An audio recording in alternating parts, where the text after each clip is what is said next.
Welcome to the Badass Breastfeeding Podcast. This is Dianne, your lactation consultant. And I am Abby, the Badass Breastfeeder. And today's episode is brought to you by Fairhaven Health. Are you leaking breast milk in between feedings? Now you can collect that milk rather than throw it away in your breast pads. And today's episode is also brought to you by Solid Starts. The Solid Starts bundle is a collection of guides and videos that answer all of your questions about introducing solids. And you will hear more. We'll all hear more from our sponsors later, but you can go to badassbreastfeedingpodcast.com and check out our sponsor page and see if you can give them any of your business. If you need anything, and see if you can give them your business, because this podcast makes these sponsors make this podcast possible, is what I'm trying to say. And while you're there, you can scroll down and enter your email address, and we'll send episodes straight to your inbox every week. And also, while you're there, check out our shop page, because that's where we have all of our merch, our awesome 2-star review shirts, somewhat informational, somewhat horribly offensive. That's just my favorite. But there's all kinds of them there. Check out that. That also supports the podcast. And now Dianne has our review of the week. I do. Before I do our review of the week, I just want to mention real quick, a colleague of mine wrote this really cute breastfeeding book, and it's out on Amazon now. I just wanted to mention it because it is adorable, and it's called This Book Sucks, Feeding Your Baby Shouldn't. And it's like super easy. It's got great illustrations in here, a lot of informational stuff, and it's a great book for breastfeeding. And I know that there's like lots of breastfeeding books out there, but a lot of them are like, your baby should be doing this, your baby should be doing this. And that, I just can't get into those, like all the babies are different. So this is more informational. It's actually very informational, not like our podcast that's somewhat informational and also somewhat horribly offensive. This book is not horribly offensive. It's just not all informational. Offensive. Yes, all informational, different things that you need to know when you are starting your journey with breastfeeding a newborn. So if anybody is interested, because who doesn't need another book to read? Because, you got to have them around, right? Like, you just got to have them around. So This Book Sucks, Feeding Your Baby Shouldn't. It's adorable. Like, you're going to love it.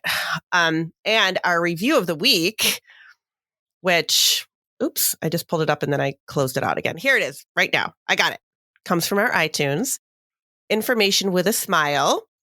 How much do I like this podcast? I ran my first postpartum 10 and a half months, 5K while listening to it. The information and affirmations are great, and it's just repetitive enough that if you are binging it, to sink into the postpartum haze. What's great is how much it encourages feeding individuals to adapt what they need into their lifestyle. So first of all, she listened to us while she was running. I am a runner. Abby's a runner. Well, I was a runner. I'm old now. Yeah. But Abby... I'm a sitter. Yeah. Abby goes, I'm a sitter. I'm a sitter, and then I left my own joke. Like, I can't, excuse me. I can't, I don't know, man. When I was doing races like that, I don't think I could have listened to me talking. That would have annoyed me. No, I have to listen to like the most obnoxious banging music.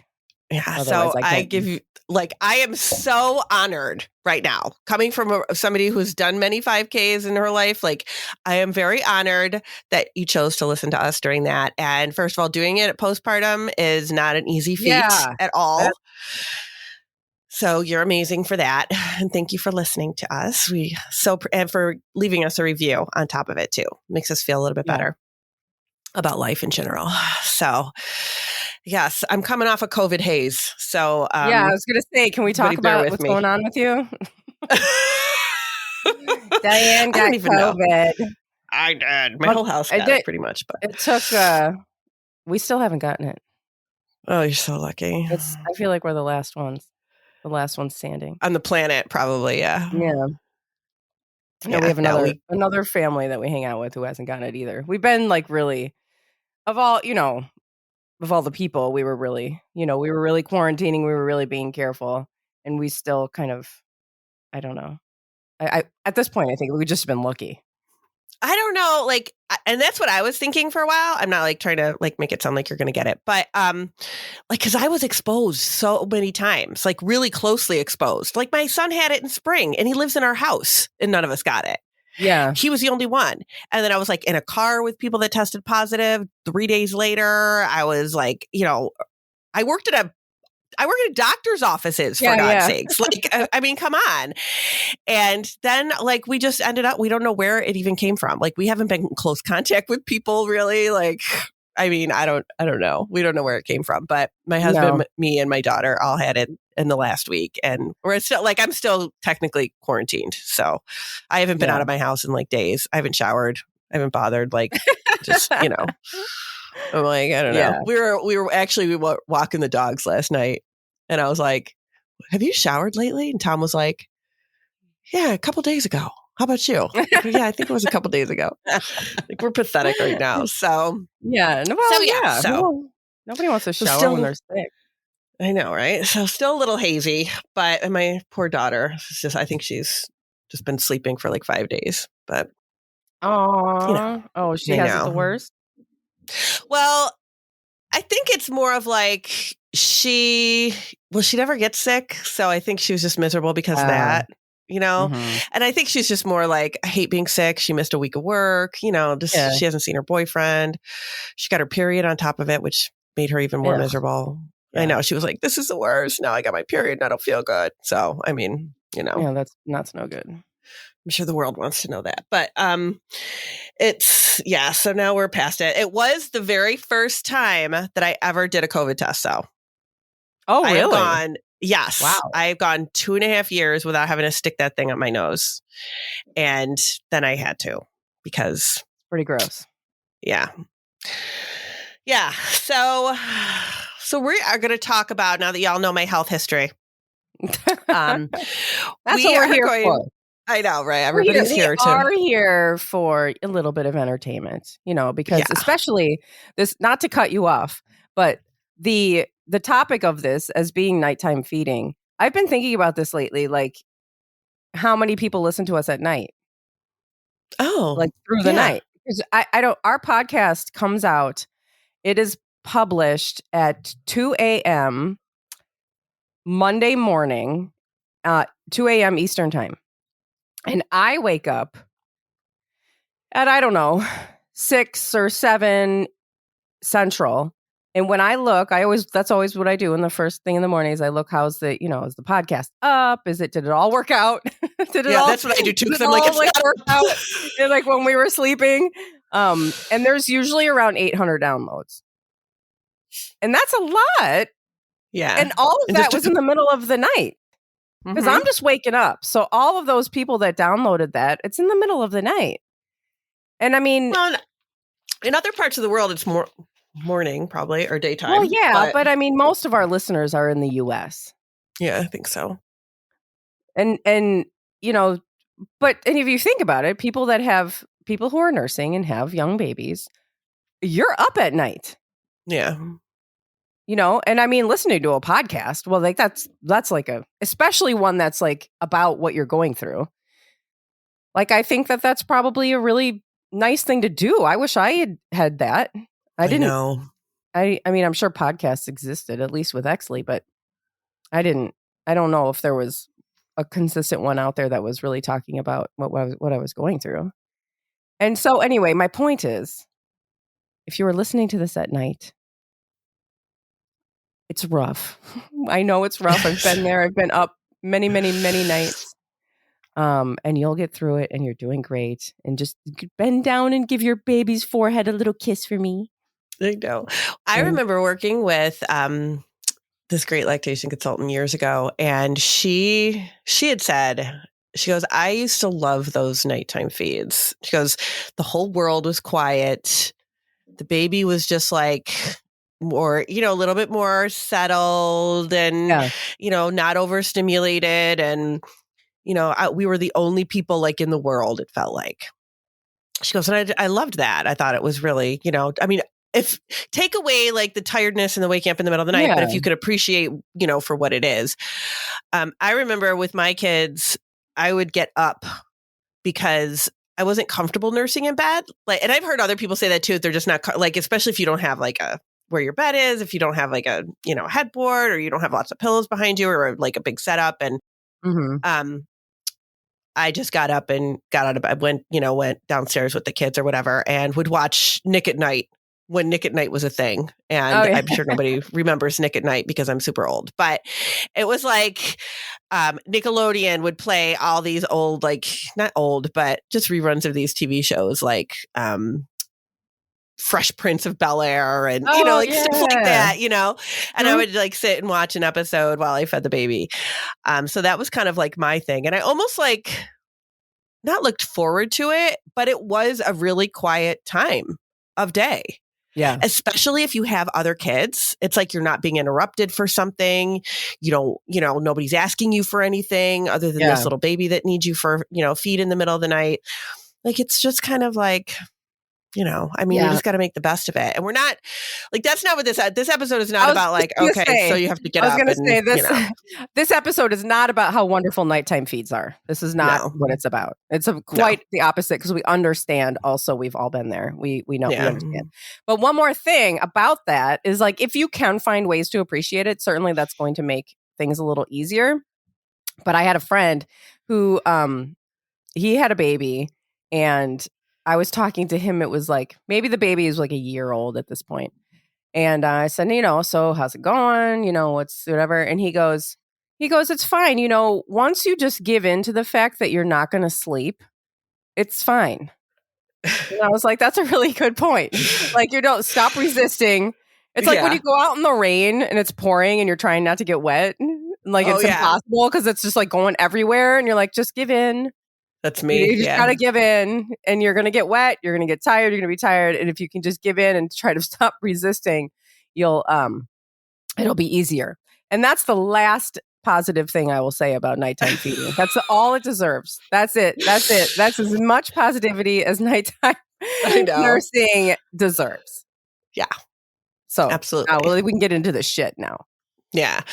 One thing I want to start with nighttime feeds, because there really is a lot of confusion around nighttime feeds from the minute your baby is born, because people are saying, oh, you should wake your baby up every 2 hours, even during the night. You should set alarms. You should, let them sleep. Like, people are telling you all different things, and you're just not sure, like, what is the right thing to do.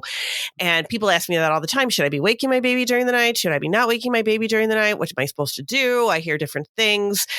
And I always tell people, and this could be different than what your pediatrician says, but it probably isn't, because I think this is pretty much typical around the board, that newborns, we know newborns are really sleepy.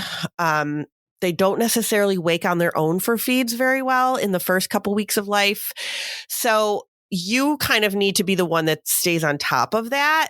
So unfortunately, in that first 2 weeks or so, you probably should make sure your baby's feeding every at least 3 to 4 hours during the night. It doesn't have to be every 2 during the night. But until your baby gets back up to birth weight, you probably want to at least make sure you're waking up. You yourself are waking up around the 3 hour mark to make sure you can feed your baby. Once your baby gets back to birth weight, which usually is within about 2 weeks or so, I would say just let your baby sleep until they wake you up at that point. As long as your baby's feeding pretty frequently during the day, then they can stretch it out a little bit at night. If they will do it, then let them do that.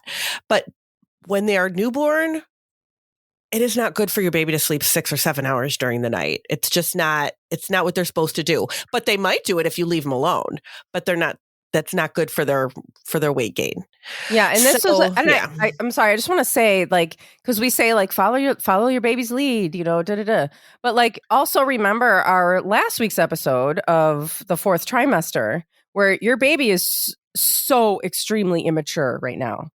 Your baby is not, you can't just follow this baby's lead. This baby does not know, even instinctually to wake up and eat. You have to be there. You're guiding this ship right now. Yeah. And then as they get older, Yeah, like they will be able to identify their own hunger cues and things like that. But in the very beginning, it really just is not it's not the best thing. So, definitely take it upon yourself to make sure that they are waking during the night. And then after that, like I said, after that, if they'll sleep a few hours, then great. So a couple of the things, and I know I'm sure you have a lot of nighttime stuff too to talk about, but one of the other things that comes up a lot, like sometimes people will be like, oh, maybe the baby's like a month, right? And they'll say, the baby slept, 6 hours last night. Be like, that is amazing. And it must have felt great. And, we definitely celebrate that because we celebrate any little like, okay, if you can get a little extra sleep, that is fantastic because that's what we want for you. But don't expect that now that's all your baby's going to do. Like they might go back to that every 4 hours again. Like they're very inconsistent and that is very normal. So don't think there's something wrong with your baby if they do like a 6-hour stretch and then you never see them do that again for another month and a half. That is totally normal. And I think we always feel like, all right, what happened that day that made them sleep that 6 hours? Oh Let my me duplicate God. that whole day, right? Jesus, a new parent just suddenly becomes like a witch.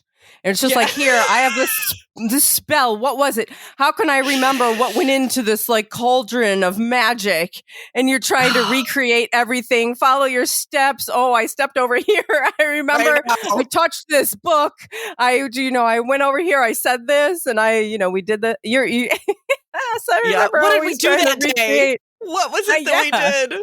What did we do when we woke up and the whole entire day? Then right before bed, let's recreate it. What did they eat? Well, no, that's later, but you're going to be trying to recreate it. And it's not something, you didn't do something magical. It just, sometimes they're, in a lull of like development or, something like that. And they'll sleep a little longer, but that's not going to last.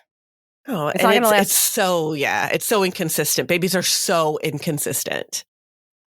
And and I think it's important too, because this is where a lot of people, especially when this starts to go on for months and months and months and months and years, are like, okay, I need to night wean. And how do I wean? How do I, and the cautionary tale about that is that it's not a feeding problem. It's not that, it's not, nursing is not keeping your baby up. So you can wean, but your baby's still going to wake up because they are just not developmentally ready to sleep for long periods of time. Mm-hmm. So they're not going to, you're going to remove the feed. And honestly, in my opinion, what I always felt was like I was taking the easiest solution, which is still hard, but I was taking that easiest solution away. Because then you're kind of up, you have to rock, you have to do all these things to try to replace the nursing. The baby's going to be upset. And, nursing in a lot of ways is, for me, I'll speak from my own experience, is at least the easiest way to calm them at night. Once you understand that taking that away is not going to just make them sleep longer, then you're like, oh, okay. Okay. I'm just going to lay down. And this is where we get into this conversation of like, how do we create a safe co-sleeping environment? How can we create this bed to be a safe place for baby to sleep? And then you can lay down and nurse your baby. And I have tons of things to say about that too. Yeah. Should we take a break and then we'll... Sure. Let's take a break and then we'll all say the tons of things that we have to say. Okay. Perfect. We'll be right back. Good plan. Yeah. Today's episode is brought to you by Fairhaven Health. The original Milk Saver is designed to wear on the opposite breast while breastfeeding, but sometimes we are leaking in between feedings when we're on the go or at work. The Milky's Milk Saver on the go is a discreet and comfortable breast milk collection system that requires zero effort on your part. You simply slip them into your bra while your milk collects inside them. When you're ready to empty them, you pour your collected milk into a storage bag and add that to your stash. Or you can use it for any of the dozens of uses of breast milk. They cannot be seen under your clothes. They are small enough to carry in your purse, and they're reusable. These can also be used to protect your sore or cracked nipples while they heal, as they create a small opening and protect the area around your nipples. Save your precious breast milk, money, and the environment by cutting down or even eliminating the use of breast pads. Breast milk is worth saving. Check out the Milky's Milk Saver on the go at fairhavenhealth.com and use code BADASS for 15% off of your purchase. And today's episode is also brought to you by Solid Starts. The Solid Starts bundle is a collection of guides and videos that answer all of your questions about introducing solids. The first 100 days guide gives you a meal plan for each day for 100 days and helps you introduce new foods and allergens along the way. The 50 Fantastic First Foods for Babies guide helps you decide which nutritious foods to start with and how to serve them. And the 25 Foods to Never Feed Your Baby guide educates on common choking hazards and how to safely serve first foods. Solid Starts has coined the term finger food first and is based on baby-led weaning, allowing your baby to explore your family's favorite foods in the safest way possible. Our friends at Solid Starts have a special gift for you badasses. You will receive the 50 Fantastic First Foods for Babies guide, totally free, by heading to solidstarts.com. Put that 50 Fantastic First Foods for Babies guide into your cart and then enter code BADASS50, and it's totally free. And you can also check them out on Instagram at Solid Starts. And all of our sponsors and their promo codes can be found in our show notes under this episode at badassbreastfeedingpodcast.com. Our show notes will also include further information about things we talk about in this episode and also at badassbreastfeedingpodcast.com. You will find all of our breastfeeding resources, all of our other episodes, which is pushing 300 at this point, and information about scheduling your very own one-on-one online lactation consultation with Dianne. Yeah.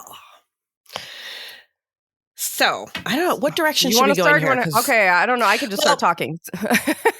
So for what, I definitely want to make sure I get this out. So we're kind of skipping around. But one of the questions that I get a lot is when your baby does start to sleep longer, if that does happen for you, if you're one of those people where like, okay, your baby's sleeping a little bit longer, people always ask, should I still pump? Should I get up and pump? What do I do about pumping? Is my supply going to go down? Like, there's so many worries about that because we know that those nighttime feeds, right, like make your milk supply more abundant. Yes. But if your baby is sleeping, I want you to do what your baby's doing. And I know that goes against what, most Google says, but I really want you to do what your baby's doing because you don't need to get up and stimulate that milk supply if your baby is sleeping, because your baby doesn't need that milk overnight if they're sleeping. If you want that milk because you're back at work and you're, trying to keep a stash up or whatever, and you want to get up and pump, then great. But if your baby's sleeping, then you're just going to be stuck up pumping for the rest of your life. Well, probably not the rest of your life, but for a long time. So I would say give that, if you can let that go, or if you need help, like figuring out how to let that go, then definitely, talk to a lactation consultant, but don't feel like at this point, your supply is well established. Like in the very beginning, we say, yes, you need to have those night feeds when your baby is newborn because a lot of times people will say, can't somebody else feed the baby at night? I really want to sleep. We need those night feeds overnight because you are establishing a milk supply. So those night feeds are super important because your baby is feeding at night and we need your body to realize your baby's feeding at night. We need to make sure that your supply is being established. But several months in, you can get away with sleeping a little longer if your baby is sleeping. So if your baby's getting up to eat, then yes, you need to make sure you're stimulating that supply overnight. If your baby is sleeping, you get the sleep too. Don't wake up and just to pump by yourself in the middle of the night. Don't do that. Yeah, and you're probably going to hear what I heard, and I've shared on this podcast before. Because they always ask you this: what is the longest stretch that your baby sleeps at night? Who asks? When the doctors, like pediatricians and stuff, or yeah. They're always going to ask that. Yeah, they do. And I remember saying 2 hours, and this doctor looking at me so confused and being like, that's That's very strange because he should be sleeping like 12 hours at night now. I mean, this was like the first pediatrician too, so he was like very young. He should be sleeping 12 hours at night. And I was like, That's insane. I was stunned, and that's completely insane. Mm-hmm. That is a completely insane number. And she was dead serious, and I went on feeling like something was wrong. I was just about to say, doesn't that make you feel like something's wrong? Like you're doing something wrong? Absolutely. I'm like, oh my God, he shouldn't be waking up this much at night. This is crazy. Like, this is not even normal. He's like, he won't sleep. This is, and it would cause us so much stress because it's just wrong. And it's not fun to hear like your baby's going to wake up. I mean, your baby might wake up every 30 minutes. It might wake up every hour. And we could talk about that in a second too. But And that just seems insane. And if that's happening to you, and you're like, oh my God, this is just something is wrong. But this, unfortunately, is normal, and it makes you feel worse in a way because it's like, oh God, I have to just deal with this. But also, like, nothing's wrong with you. Yeah, finding out that things are wrong with you and thinking that is so stressful. But let's think about this too. What about when you're having your babies in a growth spurt and your baby's just, we had these episodes about distracted babies. Your baby's distracted all day. They're not nursing. Oh my God, my baby's not going to nurse. Well, guess when your baby's going to nurse? Nighttime. That baby is still getting all the milk they need, which we talk about in those episodes, but they're getting it at night. So those night feeds, you also hear like your baby shouldn't have to feed at night. Your baby shouldn't have to feed this many times at night. That's not true for all babies. No, that is not true. And what about also something else we don't talk about very much? What about breast storage capacity? Right. What if your breasts what if you're making, a normal amount of milk for your baby, but your breasts just don't hold as much milk as somebody else's breasts. And so your baby eats more frequently. Mm-hmm. You go, well, how come my friend's baby eats every 3 hours, but my baby needs to eat every hour? Well, you have different bodies. That baby gets more milk. And it's not about size of your breasts. That's not what it's about. Your breasts just hold, they make milk and need to be emptied more often. Everybody has a breast storage capacity, and that's the amount of milk that your breast is able to hold before it needs to be emptied. And if your baby is drinking frequently, that's probably what's going on. Also, there's also breastfeeding is so much more than food. Yes. And nighttime is hard for babies. Yes, I think I've talked about this before, that there's this Dr. Jen for kids. She's a pediatrician and an IBCLC, and she's fantastic. And I have connected with her many times, and she has this article. We'll link it in the show notes. It's called, I can't remember what it's called.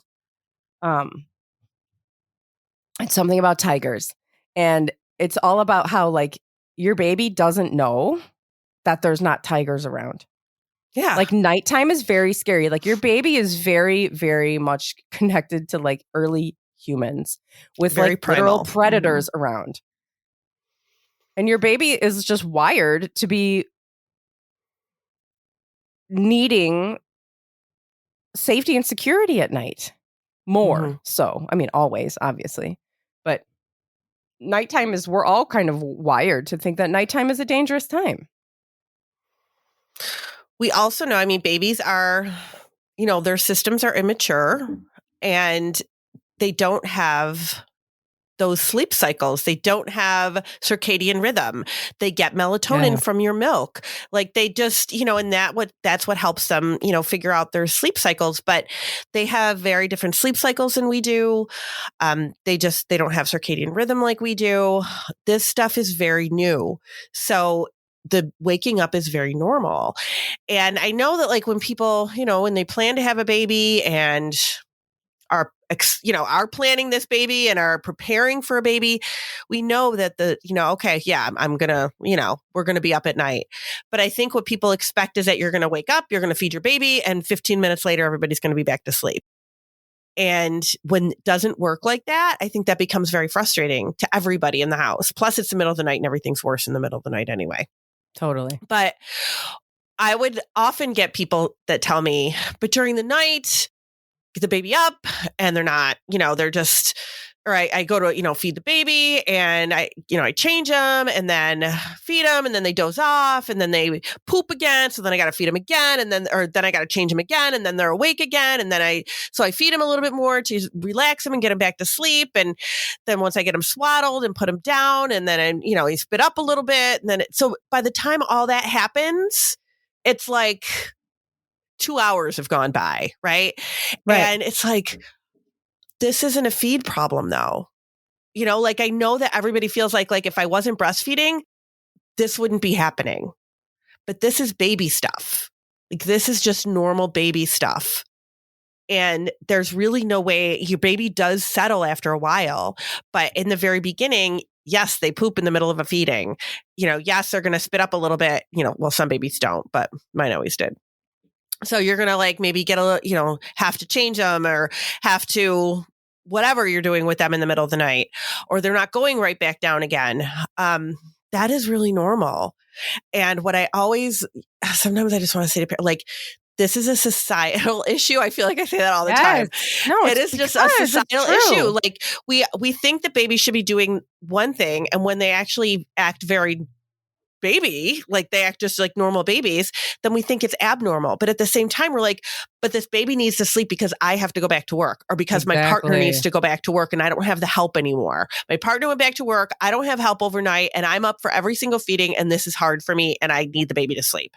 And it's like, we're trying to make these babies fit into a certain mold that isn't realistic because our society wants something different for us. And that is a really frustrating piece of this because we have zero control over this. None. We can't control any of this at all. And it just becomes very overwhelming. Yeah, that is the absolute bottom line on this conversation. That it's just, this is a societal issue. It's not you. You're not doing something wrong. There's nothing wrong with your baby. It's that we have demands on us from this system that just don't fit with what our actual biological needs are and your baby's biological needs. Mm-hmm. So just know, it's not you. Oh, it's not you. But one thing that happens, and I'm sure Abby's going to get into this, is that sometimes we tend to get so tired in the middle of the night that we're just like, oh my God. And you just end up putting the baby in bed with you. I have how many people have said to you, I didn't plan to co-sleep. I didn't plan to bed share. And then we ended up doing it because I was just so tired and it was the only way we could all get sleep. Yeah, or people do it and they say, no, we don't bed share. It's like, well, where does the baby sleep? Well, they sleep in they sleep in the bassinet or the crib, but then we get up and then I lay down and then it's like, well, so you're sleeping with your baby. Okay. But you don't plan on it, so it might not be the safest place. Or you say, I'm going to go out to the couch and feed the baby. Oh, no. And then, we just fall asleep out there or in the recliner and feed the baby and just fall asleep out there. And then you're not in a safe environment and you think you're doing something good because you don't have your baby in bed with you, but it's not a safe environment. So it just really becomes it's just a mess. It just becomes a mess. Yeah. I feel like nighttime is just like a horror movie, man. I know, it's just because your brain is just I feel like you just become obsessed with sleep. When you're tired, and at night, you're just obsessed with sleep. You're like, I will do whatever. I'll do whatever it takes to sleep right now. I'll do whatever. And so a lot of times, if you are a nursing parent, the thing that you're going to do is latch your baby on because that's where they are the quietest, usually, not always, and you just want to lay down and go to sleep too. Except the reason why you want to do that is not because, of something strange, but that's how humans have always slept. Humans have always slept with their babies. Humans have always had babies close at night. Humans have always nursed through the night. And so people are not going to stop doing this either. People are not going to stop and you're not going to stop and you don't have to stop. But what you have to do is create this safe environment for your baby. So there's a whole, checklist on how you can set up a safe sleep space for your baby in your own bed so that you can sleep there comfortably. And this will include things like, removing excess pillows and fluffy blankets and possibly putting your mattress on the floor or having some kind of we had our mattresses on the floor for a really long time and it was so much better. And some people, that is just an absolutely, they will not have that. They're just like, no way will I put my mattress on the floor. Like, that's just like aesthetically like something they won't do. And like, I got over that real quick. I was like, this is going to help me sleep. And so this is what we're doing. And, make sure that there's no cracks and crevices between like the wall and the bed or in between mattresses. If you have mattresses pushed together like we do. And, of course you can't be drinking and unfortunately you can't be smoking either. A lot of people don't know, and you must be nursing and all of these things. This is a very limited list. We'll put the link in the show notes to either the episode that you can listen to, but also just the Dr. James McKenna. Everybody knows that I'm his biggest fan. Mm-hmm. I want to send him an email and ask him to be on the podcast. You should. Oh my God, that'd be amazing. Yeah. Can you imagine? I'd be acting like I'm talking to like Billy Joe Armstrong or something.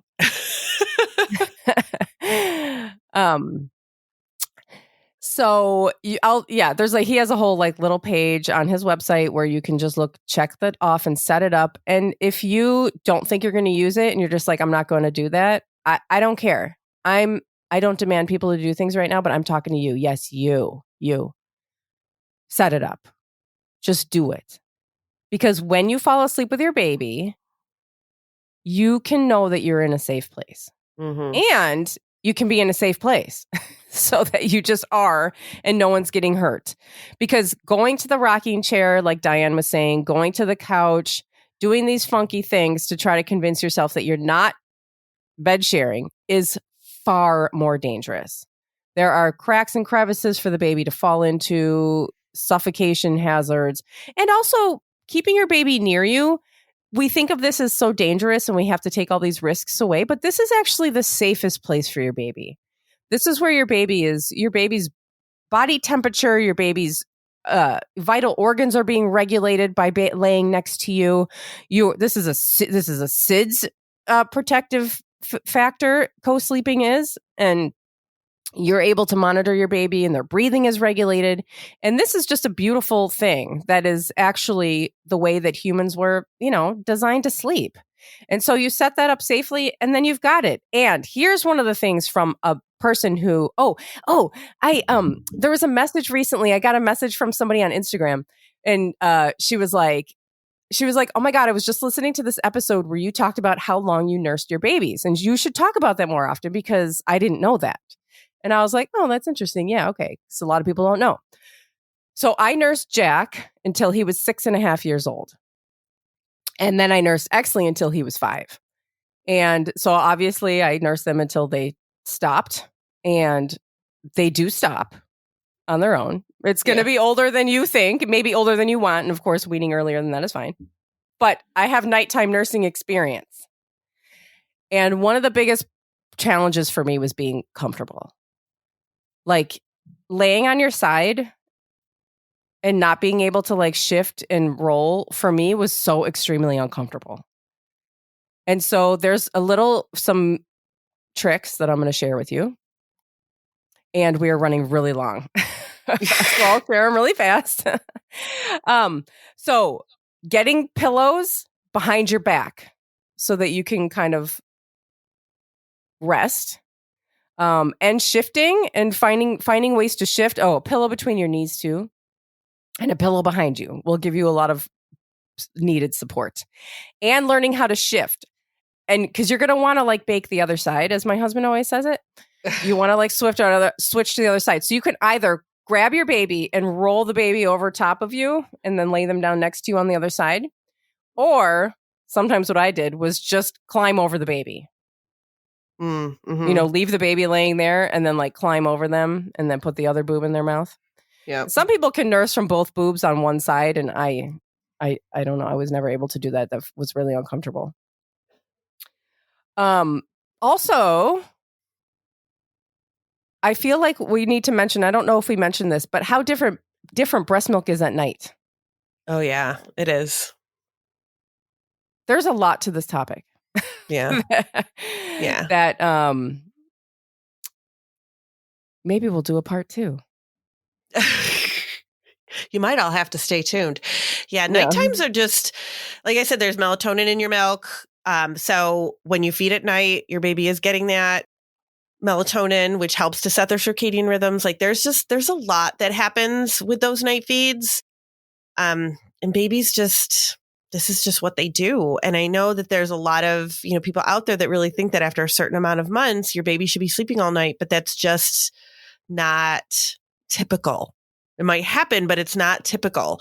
And then, you might get into those phases. Like I said, they're going to sleep longer stretches and then they're going to hit a developmental stage where they're not going to sleep anymore. So you have to kind of be prepared in your head that it might not last. Some people say too, once they start eating solids, they'll sleep. Once you, give them food and they'll sleep. Those things can be dangerous. And there's no research behind that. So don't expect, we were talking about, me and a couple of other colleagues, other lactation consultants were talking about this recently because somebody, we saw some, lactation consultant or something post that like, you want your baby to sleep longer? Eat these high fat food, have them eat these high fat foods. Oh. And it's like, there's no information behind that. And I kind of called out one of our lactation consultant friends and was like in our little group chat. And I was like, you can attest to this, right? Because her baby's 2 and has slept through the night 1 time in 2 years. Yeah. And she goes, and he eats like a monster. So don't tell me that feeding your kid more is, fatty foods is going to make them sleep at night, because that's not the case. And he's 2. So it's like, that's normal. And most people will tell you, don't expect your baby to sleep through before like that age, really. I mean, it's just... Yeah. That's just kind of developmentally how it is. Yeah. They are not developmentally. Now, everybody has different experiences. But if you have a toddler or even I'll say my children did not sleep through the night without waking up to nurse or to find me or for something until they were, 4 or 5. Yeah. And that's bad news for some people. But there are things that you can do. You can create boundaries at night. You can do a couple of things along the way to help create some of this, nighttime environment that you want. And maybe that can be our part 2 to this. Yeah, we should probably do that. Yeah. Yeah, so stay tuned. Yes. And so we threw a whole bunch of information at you today. And so please send us some information or questions that you have that we can add to this part 2 if you have questions or need further information on. Yeah, like what your situation is, if you really feel like you're struggling with that nighttime stuff, then we'll talk about it. Cool. Thanks for listening. Thank you. Bye.